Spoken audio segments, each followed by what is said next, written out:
Po hraně nebo tady? No, po hraně, pak tam tím mikroudolíčkem dolů a tam potom je takový hůl. Tak tady já se bojím, že zase propadnu. Takže propadneš, jo. Já jsem se jdu takhle, jako tady, zleva, zprava. A ty si dost tím prostředí. Ale nedošvijí se nějak blbě.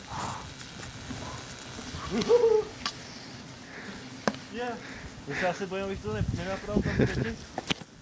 Tak dělej, dávej, frére. Stromku. Já to asi taky si jdu bokem. Ne, tudy, vole.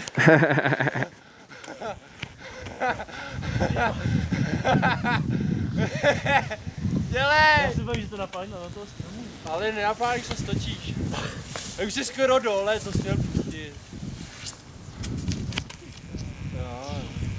Cool. Hele, jedete teda na tu pravou zase?